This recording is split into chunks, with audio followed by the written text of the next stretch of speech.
Welcome to Ars Libri, an everyman's journey through Western literature, where we explore the literary arts book by book, reading, retelling, and reclaiming our rich heritage. This podcast is free, but if you're enjoying this content, please consider supporting the show by subscribing at arslibri.substack.com.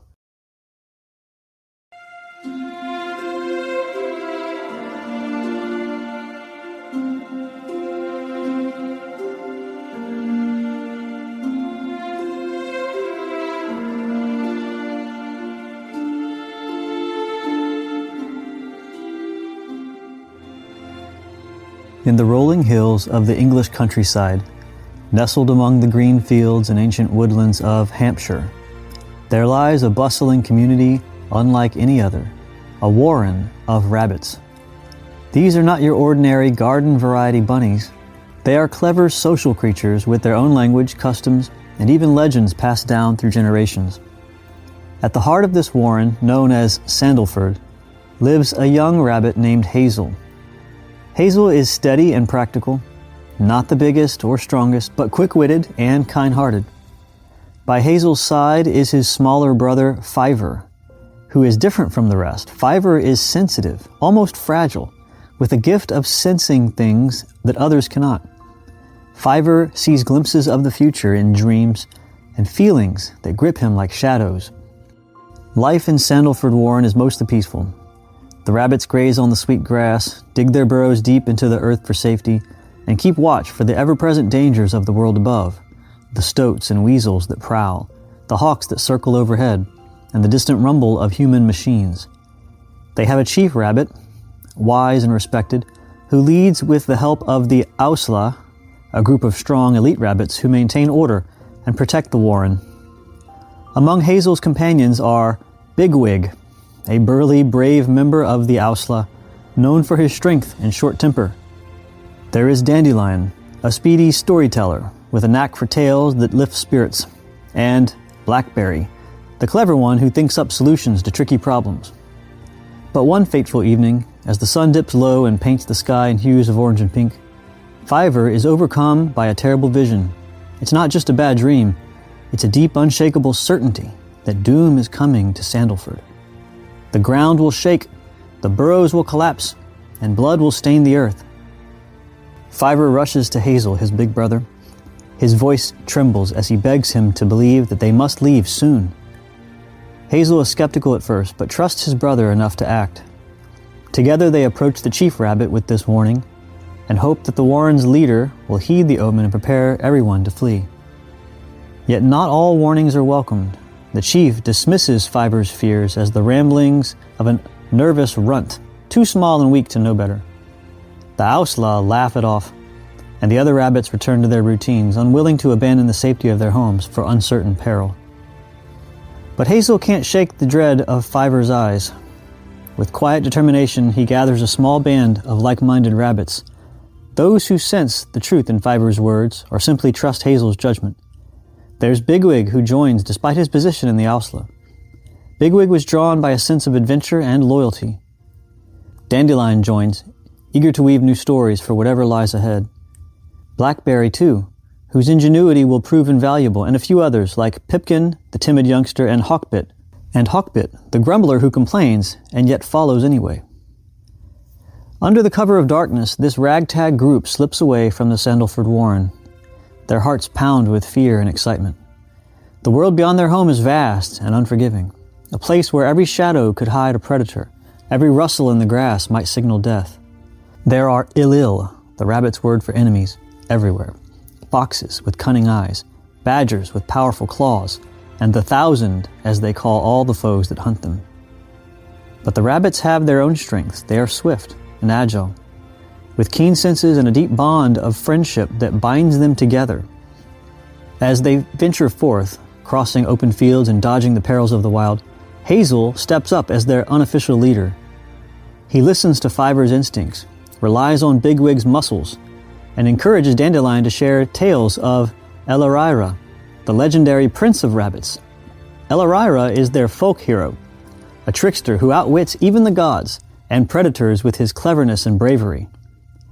These stories of Elarira are are told around the safety of temporary scrapes in the ground and remind the crew of their heritage and give them hope. All the world will be your enemy, prince with 1,000 enemies, goes one ancient blessing. And whenever they catch you, they will kill you. But first they must catch you. Their journey takes them through long, luscious meadows where cowslips bloom like golden bells, across treacherous roads where the monstrous vehicles of men thunder by, and into dense woods where the air is thick with the scent of pine and danger. The rabbits ford streams that swell with rain, evade the sharp talons of owls hunting by night, and learn to trust one another in ways they never imagined back in the warren. Along the way they encounter other creatures, some friendly, like birds who share warnings from the skies, and others who view the rabbits as mere prey or rivals. But the rabbits press on, driven by Fiver's vision of a safe haven somewhere, a high, dry hill where they can dig new burrows and live without fear. Hazel dreams of a place called Watership Down, a distant downland that whispers of freedom and security.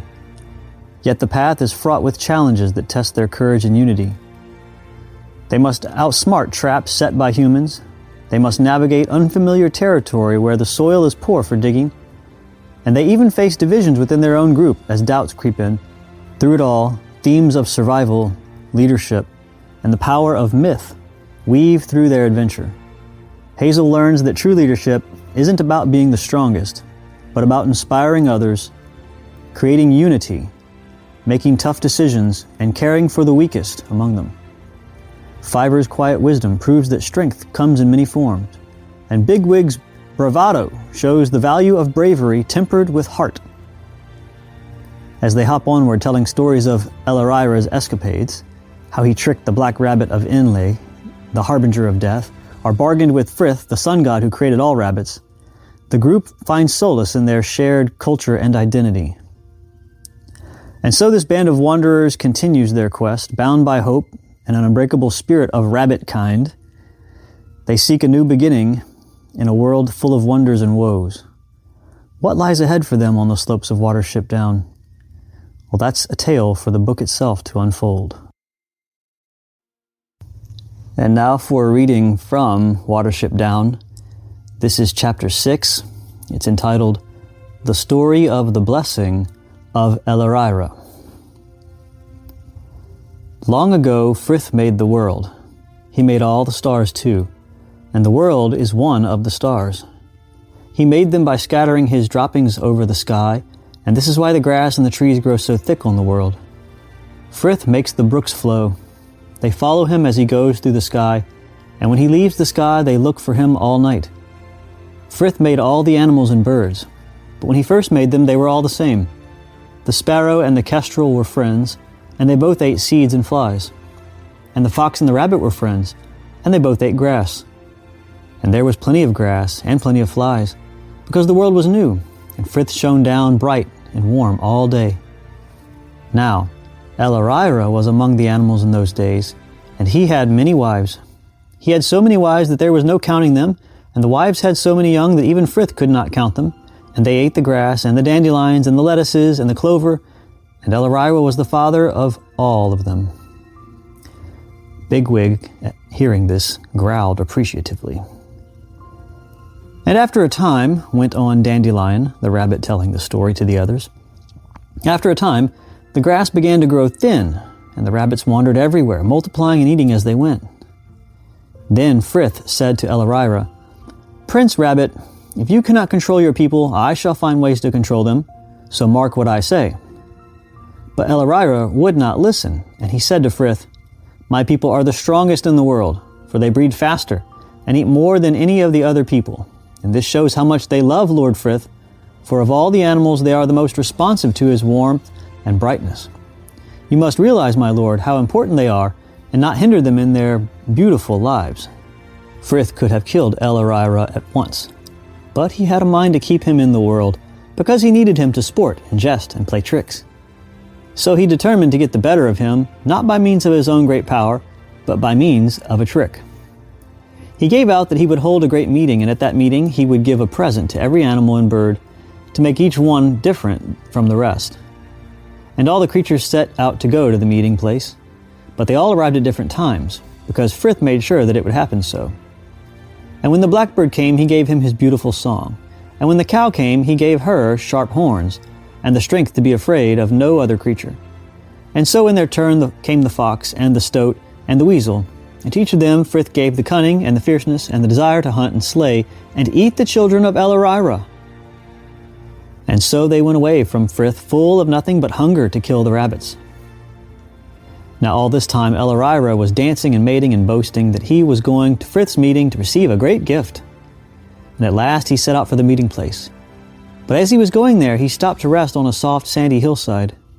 And while he was resting, over the hill came flying the dark swift, screaming as he went, "News, news, news!" For you know, this is what he said ever since that day. So Elarira called up to him and said, "What news?"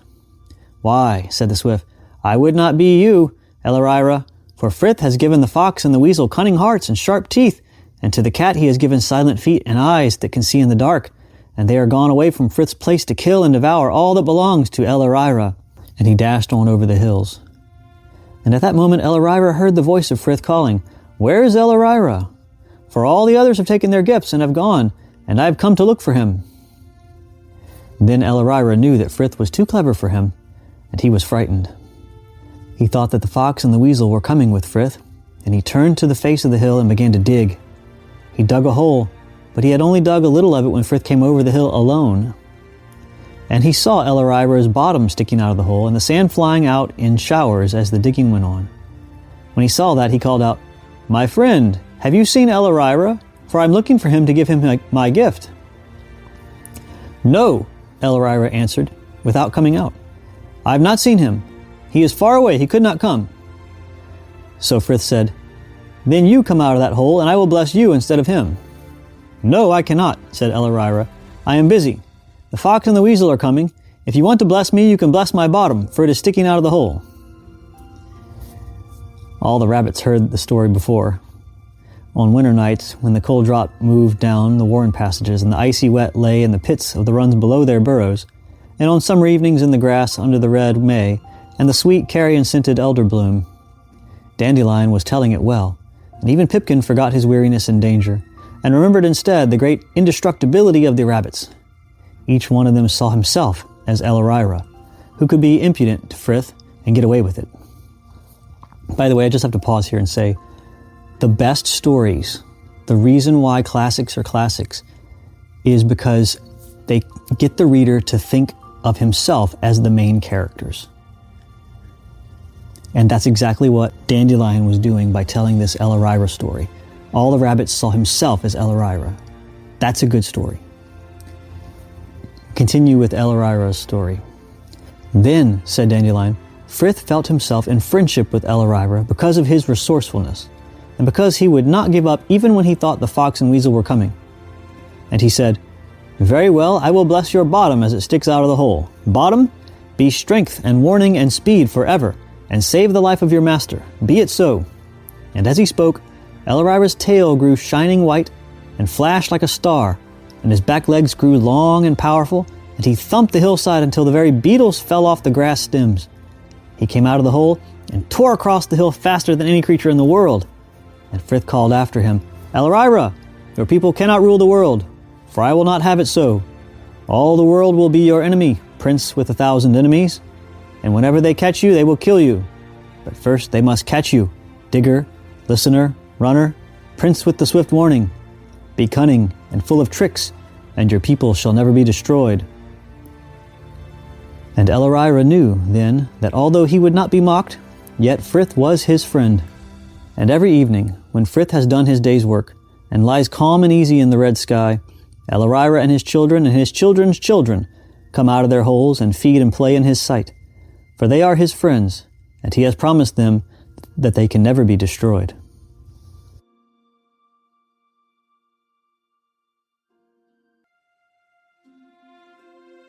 So Watership down, what do you want to talk about first? Well, obviously it's an epic. You know, that's what everybody, if anybody knows anything about Watership Down, Yeah. it's an epic because it it takes from the classics, lots of different classics. Like I was looking, borrows. Yeah. at the beginning of each chapter, he has a little snippet it's a quote usually from some texts. He has Agamemnon. Aeschylus, is that a play that he wrote? Yeah. He quotes from that one. He quotes Bunyan, the Bible, Napoleon, Tennyson, lots. They're all these well-known sources, and he uses each one to foreshadow the events of the chapter. And so I think that's a really cool technique to make it larger than just rabbits. Yeah. This also means that Looney Tunes is an epic. Because of the classical music? Because of the classical music, yeah. That's not what I said. Oh. It was the scene with Bugs Bunny and Elmer Fudd's getting a haircut, and it's playing the Barber of Sevilla. I mean, it's a classic text, musically. Yeah. That's the same thing, yeah. It's the exact same thing. Yeah. So this is a great book. It was written in the 70s, by the way. So this became an epic very quickly, if you think about it. That is quick. I mean, so you'd have to actually challenge that, though, because an epic is something that stands the test of time. This is like the great tradition, the classics stand the test of time. This book has only been around for 50 years or so. I'd say that's what a classic is. So when I say it's an epic, I mean the type of story that it is. Okay. That's all I mean. So yeah, it's a draws saga. Upon. It draws upon the past. It doesn't reject the past and create something entirely new. Yeah, well, it's like the Odyssey. That's clearly an epic, and in this way it follows it a lot because Hazel and Fiver, they have to leave their home. Right. And then the whole rest of the book is them not trying to get back home, but trying to make a new one. They had to leave it and it was gone. And so it's a home, a journey to find home. Let's talk about that, because some people think that this is like a new Odyssey of wandering. And I think that it better represents the Aeneid, or it better mirrors the Aeneid, because Odysseus is not fleeing danger. He's leaving a war that's over, and he's not bringing women and children with him. It's with his soldiers, and they're trying to get back home. They're trying to get back home. They're not trying to found a new home. Whereas Aeneas, in the Aeneid, written by Virgil, almost 1,000 years after Homer's Odyssey, Aeneas is from Troy. Troy is burning because the Greeks attacked it and burned it. And he is directed by, I think, his mother or father or somebody to flee. I think it's Athena, maybe. I don't know who his mother is, I forget. But he's directed to flee. And he takes his child, his dad, and a bunch of women and children and men and flees. They flee the destruction of their home to try to go found a new home. That's exactly what this story is. Perfect, yeah. I Watership Down essentially is this same. And I wonder where I know he named the hill, so when the rabbits in this story get to where they're going, it's called Watership Down. That's the name of the hill. And I read that there might have been a hill in England somewhere named this, so he named it after the hill. But I wonder if it happens to be has anything to do with the sailing and the ships that Aeneas or even Odysseus sailed on, because the ships, many of them crashed and went down. Their ships went down in the water. I don't know, this is just me making stuff. That's a fun speculation. It's a speculation, yeah. But it's like the Aeneid to me, and it has a lot of these different leadership qualities. But also, there's a character, El-Arira, who is very explicitly the Odysseus character. Yeah. Did you have that as one of your points by chance? Oh, yeah, I mean, that's clear in that one. Okay. I mean, he mocks the gods. He plays with them as an equal almost, and he outsmarts them. Who? El-Arira does. He plays with the gods? Yes. So there's, I think, Prince Rainbow. I don't remember. I think that there's Frith. And Frith, and then there's his son, Prince Rainbow. I think that's his name. Okay. And then there's El-Arira over there, just outsmarting them every time he turns around. Yes. So for the rabbits in the story, sometimes they tell themselves stories to help boost morale as they're fleeing their old home and running through the woods, a bunch of danger, trying to find a new home. It's an odyssey of sorts to find a home. And they tell themselves stories about El-Arira, who is this mythical, legendary, semi-real rabbit that lived long ago. And the stories are so fantastic. Like you said, El-Arira actually rivals the gods themselves. And I think not only is he like Odysseus, the biblical part of this the biblical character would be Jacob. I was about to say that because there's even a scene where he has a run-in with the prince, and he is injured. The prince god, the god prince. Yes, the divine, like the divine being. Yeah. And he has a run-in with him, and he is injured from it, just like Jacob and his Elirira. hip. Yes. Yeah. It's like that's where he gets his tail, or something happens to him. I don't remember exactly, but he's always different from then on. Like something changed then, and it's because he had like turned his back to the God. They were arguing, having a fight, right, wrestling with God, and he's forever changed from it. So, wow. Yeah. The rabbits love this about him. So in Roman mythology and in Christian legends, even like Middle Ages legends, but even in the Bible, there's always this value placed upon truth tellers, people who obeyed the laws, who obeyed God, who did what was right, even if it hurt them, they kept their word. But among the Greeks, like their highest champion in their epic literature is either Achilles and or Odysseus. Odysseus is definitely one, and he is a man of many wiles. He's a man who he wrestles with the gods. He doesn't just do what he's told. He finds a way out by his own ingenuity. Like if you'll notice when you read the Aeneid, Aeneas prays and prays and prays and sacrifices and sacrifices to the gods. And if you read Xenophon's Anabasis, if you read all this stuff, even Julius Caesar and Augustus, they're sacrificing and praying to the gods and trying to appease and ask the oracle of Delphi. But Odysseus doesn't do that. I don't know how much he prayed. I don't know, except for when he was really, really, really in trouble. But most of the time, he's just doing whatever he can do. Whatever he can do, he's doing. By his own might and his own wits, his own ingenuity. And Elirira is like that. And when they tell the stories in the book about Elirira, they do it in a way to encourage themselves in their own cleverness, because they're having to figure out so many problems when they go from, like if we today take a hike in the woods, it's fun and we take pictures and we laugh and yell and we wear bright clothing. But these rabbits, they don't live like that. They live by speed and cunning. And there's even a quote here. So Elirira, after he has this run-in with Frith, the god blesses him with strong legs. He gives him strong legs. He blesses him with that. And he says, Elirira, your people cannot rule the world, for I will not have it so. All the world will be your enemy. And he calls him Prince of 1,000 enemies. And whenever they catch you, they will kill you. But first they must catch you. Digger, listener, runner, prince with the swift warning. Be cunning and full of tricks, and your people shall never be destroyed. So that's how the rabbits survive. They're cunning and full of tricks, and they're fast. They don't fight. They don't really have a way to fight. So that's going to be the way that these people survive. And that's that's very much Odyssean. Right. Yeah, one of my favorite scenes in the book from when they have to use their wits is when they come to the river. You remember that scene? Yeah, and they have to go ahead. And what's funny is that no one understands what's happening. So there's the leader, there's Hazel, and then there's the smart rabbit. So they each have, different strengths.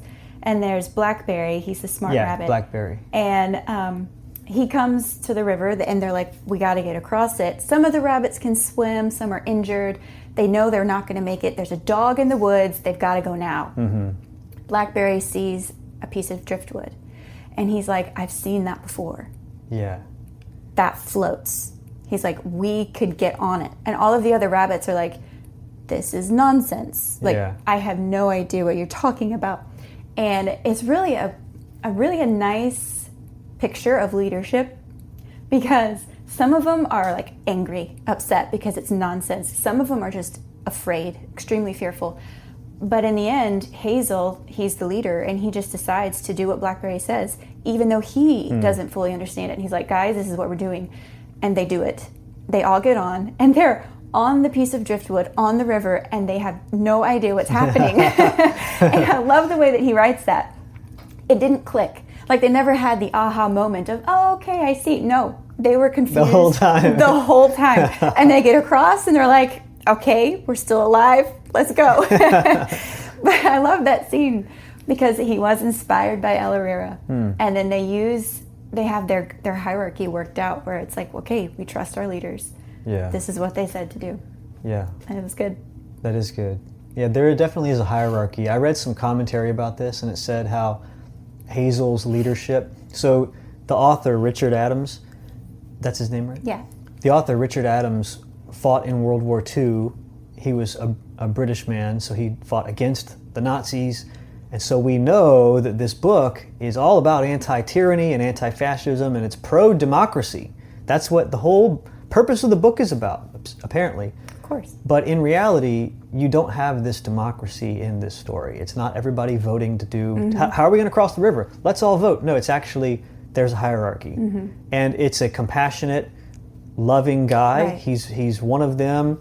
They're all related and they all know each other in a way or whatever. They're all from the same place. So it's not like a global democracy thing that you would, like people want to say today. It's not that.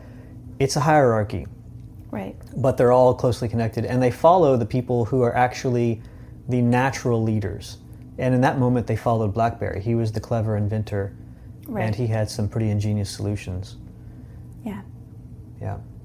Another interesting piece is the whole character of Fiverr. He plays the role of seer, kind of prophet, that kind of role. And Fiverr is the brother of Hazel, the younger brother. Cousin. Something like that. He's small and he's kind of weak. Right, but he's the one who got them out of the warren. He had these visions, and he knew that destruction was coming, and he had them leave. Well, that continues throughout the book, like when they get to the warren of the Lotus Eaters. So the beginning of that chapter starts with an excerpt from Tennyson, from his poem, The Lotus Eaters. So that's a reference to Tennyson and the Odyssey. Yeah. But he gets there, and like you said earlier, the stories that the rabbits tell each other impact their lives almost religiously. Like there's a sacredness to their stories. It's more than just myth. You know, there's a lot there. And they get to this crazy warren who has their own seer, poet, man, and they start to compare stories. You know, they have BlackBerry tell a story, and everyone's like, "Oh, very good." You know, and they're like, "Well, we're going to call out our poet," and I think his name's Silverweed, and he comes, and he doesn't tell a story. He kind of sing-songs a poem, and the whole poem is about another world, like far away. Take me to Frith, kind of thing. It's almost like a dance with death. And Fiverr is freaked out by it. It totally gives him the creeps. And he can't put his finger on it. He doesn't understand what it is that's wrong. But he's like, it's even in their stories. Like the whole warren was corrupted. And basically, the problem with the warren, the reason why it's called the Lotus Eaters, is because they have everything they need. They have all of their needs met. They have food. They have water. And this is because there's a farmer nearby who provides this for them. He hunts the predators. He keeps them safe. And every now and then, he sets out a trap, you know, and they call it the wire. Yeah. And so they live this complacent life. They eat their food. They tell their stories. And they do their very best to forget the fact that at any moment, any one of them could die. Yeah. And as soon as one of them does die, they act like he never existed. Right. And it's creepy. Yeah. And I think in part of the story, in this part, they talk about what happened to so-and-so. Right. And then the person or the rabbit that lives there was like kind of frozen and like, what are you talking about? Who? Yeah. Like the person that was just here yesterday or something. And they're like, nobody was here yesterday, nobody. And you could see like the programming starts to break down in this rabbit that's part of this Lotus Eaters. Yeah. Yeah, so I mean, they're not in cages, but they're pretty much farmed. Yeah, so it was Fiverr who actually figured out first what was happening there, but he didn't entirely know. He just knew this is bad, and this seer is actually weaving a spell, probably on us too, to forget our lives, forget our troubles. That's something important, though. I know this podcast is for like the common reader, the common listener, but I can't help but think of when you have a mission in life. Sometimes there are places you can stop along the way and think, well, this is good enough. It's good enough right here. I'm comfortable here. This is like when we built our house. The house is mostly done, and yeah, the interior walls aren't finished, or the trim isn't finished and there's no doors, but we can just go ahead and move in. You know, we're done here. There's so many times where you're trying to do something and it's big, and then there's this easy out. Right. I don't have to finish this task. Right. Look, people are already enjoying their lives. I mean, think about it. You're leaving a place that's terrible, and you're trying to find a new home. Well, we found one. Right. And everybody's happy here. Why can't we just stop here? Mm-hmm. And then your little brother over there is saying, no, it's terrible. Yeah. And he's like, well, why? Why is it terrible? And they eventually figure out why. Like you said, the hunter or the farmer is eating these rabbits, essentially. Yeah. Well, one of them gets caught. Yeah, Bigwig. wasn't it? Yeah, Bigwig, that's right. He gets caught in it, and they're like, oh, okay. But they were on their way out, so they were going to listen to Fiverr. They were going to go, you know. Yeah. One thing about that, Warren, though, that that kind of struck me, this reading it this time around post-COVID, was it's a perfect analogy for COVID. It's basically everybody in the Warren it's the safety versus freedom dynamic there. You know, it's like here we have all our needs met, we're comfortable, we have all the doughs, it's great, everything's fine. I mean, we might die tomorrow, but everything's fine, you know? You're right. And then there's these other rabbits who are like, yeah, but freedom, you know? And it's this big deal. Like, why are you staying here? Like, it could be the death of you, literally, when you can just go. Yeah. But they won't go because it's scary. Like, it's freedom, but it's scary because there's danger. There's no one to take care of you. You might not have food, all of these things. And it made me think of COVID. It was like all of these people who prioritized safety over actual freedom. Yeah. You know? Yeah, it's good. It's a place where everything's wonderful. Everything's paid for, all inclusive, it's comfortable. You got the men, you got the women, you got the coven, or the warren as they call it. Yeah. The food, the comforts. Everything's taken care of. It's just that every once in a while one of you goes missing, and no one knows why. And it's more of like some kind of soft-handed tyranny, a comfortable tyranny, the kind that doesn't look like an iron fist or a black boot. Right. It looks like the siren song that swallows you. And I think that's scarier because we naturally flee from pain and loss of freedom.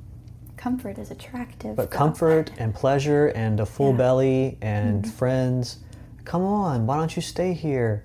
Everybody's here, it's fun.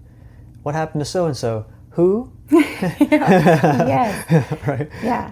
Yeah, those rabbits were extremely resistant to anything like that. And I think that we today live more like this, if anything. We don't have a strong iron fist coming down on us so much. I mean, sometimes you can see, oh, they're taking away our freedoms, but usually it's not like that. It's, well, they just care for us. You know, our big brother or our big mother more often today.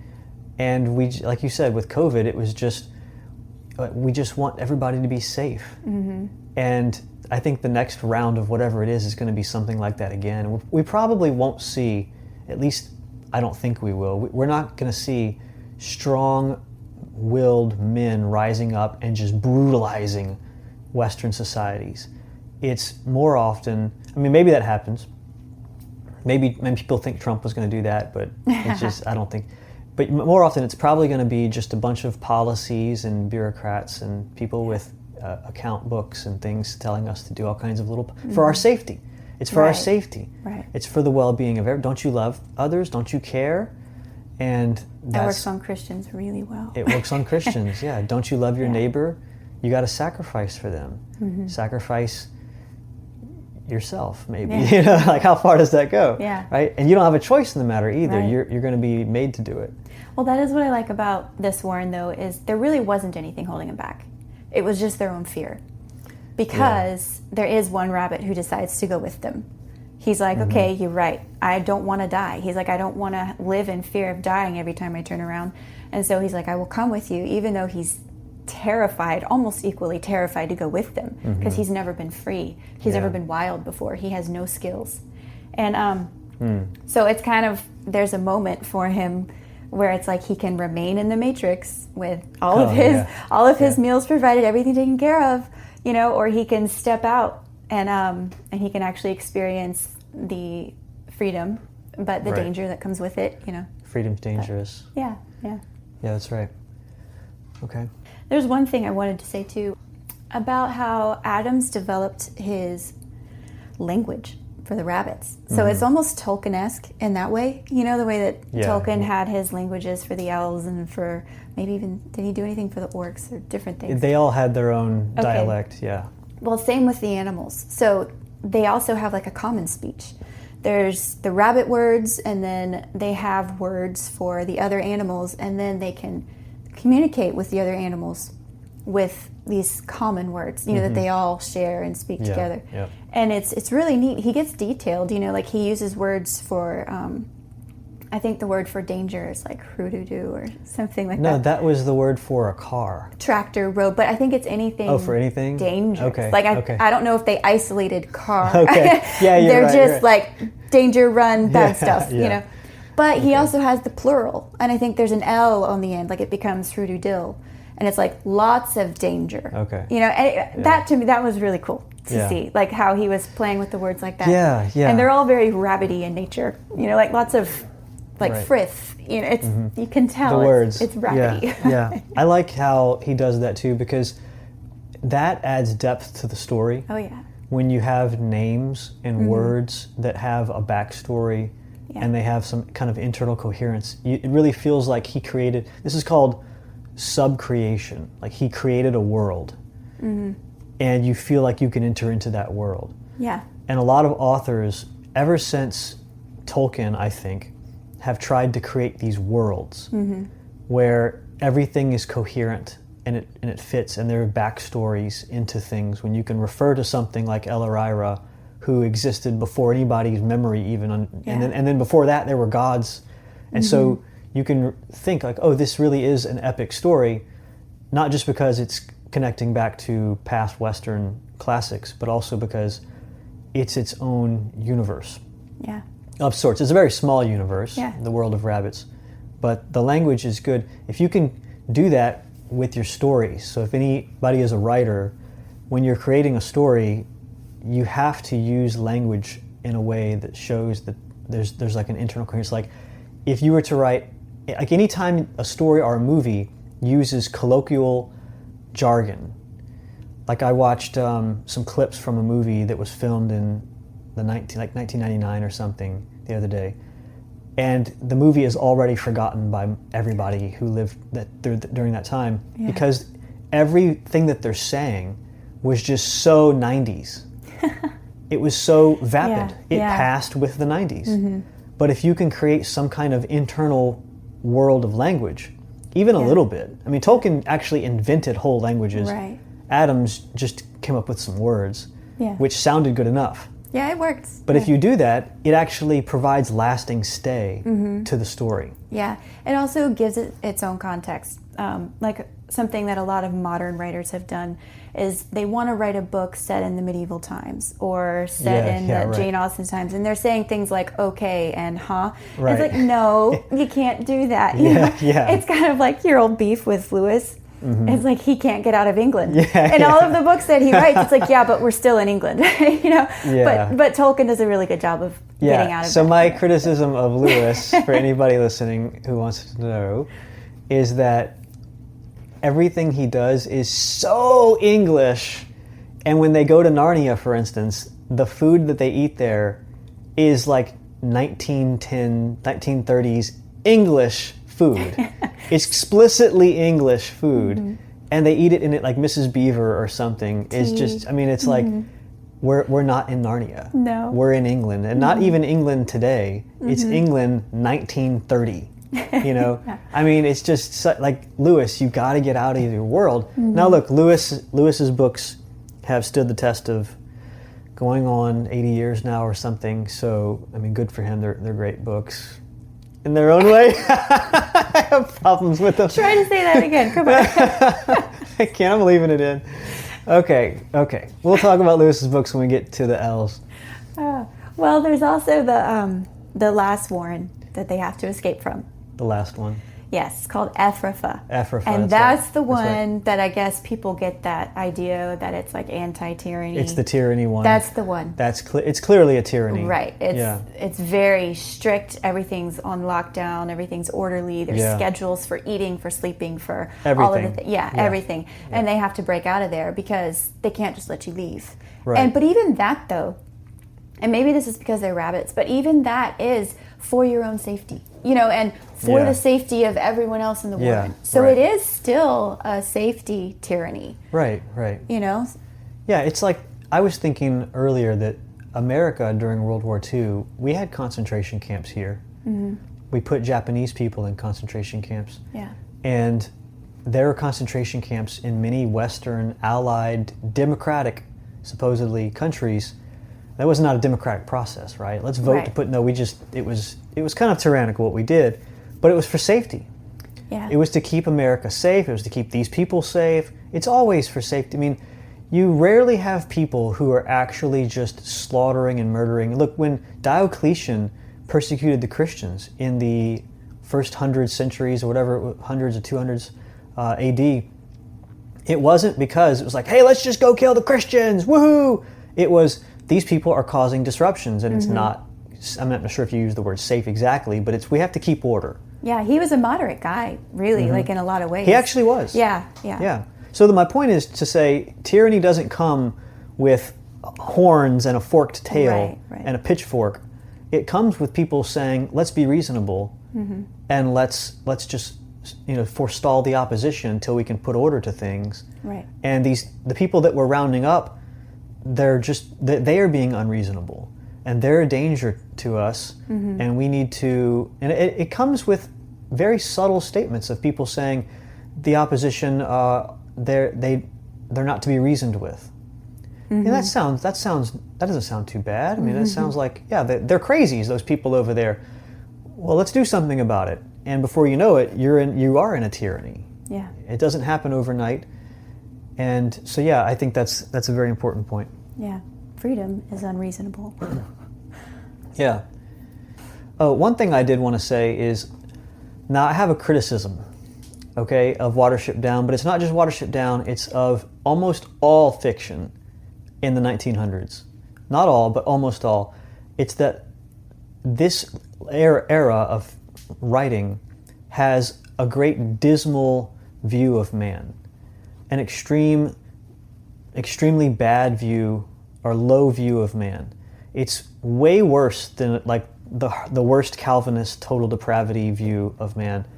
It's like man is only and ever bad and just tyrannical and destroys the earth, and we have to escape man somehow. This is Lord of the Flies, this is To Kill a Mockingbird, this is 1984, it's Brave New World, it's Fahrenheit 451, it's this book also. The men in this book, all the men are always bad. Whenever men show up in this book, it's to come and brutally murder or savagely butcher or mechanically dispose of rabbits and their homes and the land or each other. A few quotes here to back this up. For instance, there's one that says, "There's terrible evil in the world, it comes from men," said Holly. "All other Elil do what they have to do, and Frith moves them as he moves us. They live on the earth and they need food. Men will never rest till they've spoiled the earth and destroyed the animals." End quote. I could read more, but I think you get the point here. There's another quote, a short one. Quote, "Men are the great danger, but this could be circumvented by cunning and discipline," end quote.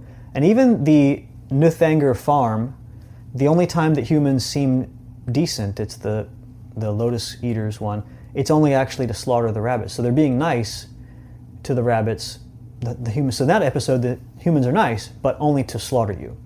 Okay, what do you make of the ending then? Where the boy, a girl, she saves Hazel. He would have died. So maybe there's hope. And she nurses him back to health, and she sets him free. And a man, the doctor helps her. You're right. And they drop him off. That's right. And they set him free back in the wild. So maybe there are humans somewhere that do good. Yeah. Yeah, but I think you're right, and it's good, and I'm glad he included that.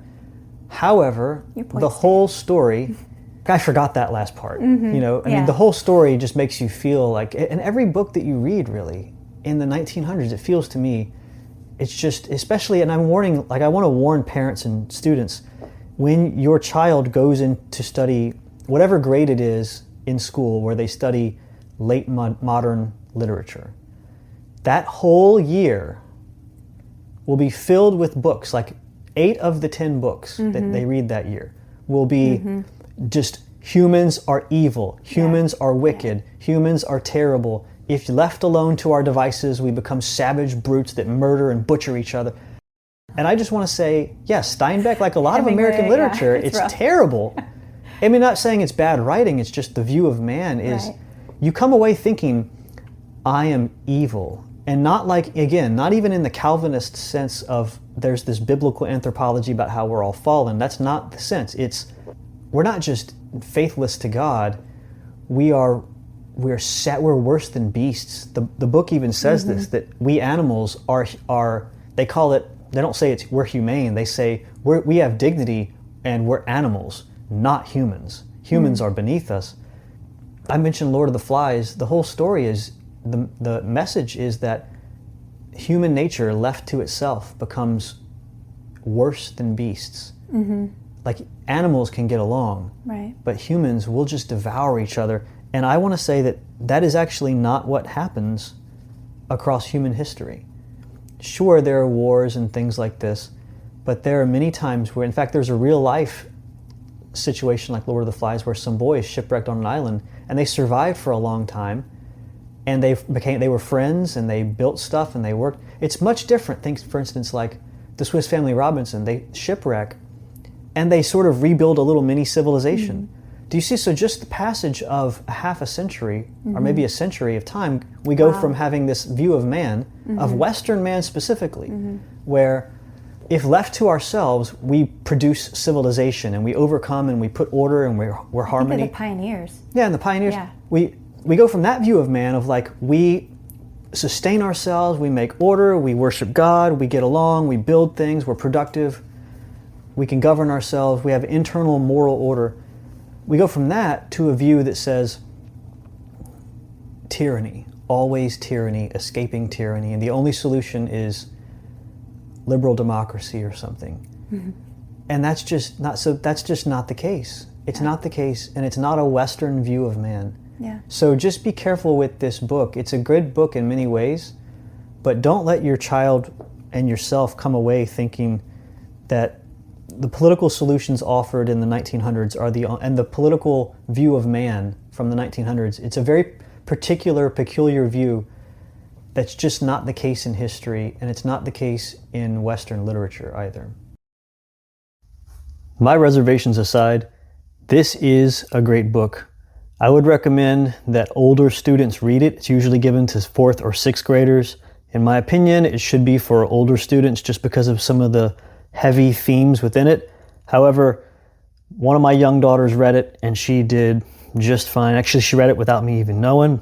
I got a big book stack and they just come and grab them. There are great characters in this book and they develop well. They have good character arcs. They go from timid to brave, ignorant to knowledgeable and wise. And some of them go from being in the wrong to changing and correcting themselves and being in the right. So it promotes all kinds of great virtues: bravery, courage, loyalty, fortitude, endurance, patience. And there are really great stories, memorable bits, and lots of folklore wisdom that makes the story really well-rounded. It's an epic journey of heroism.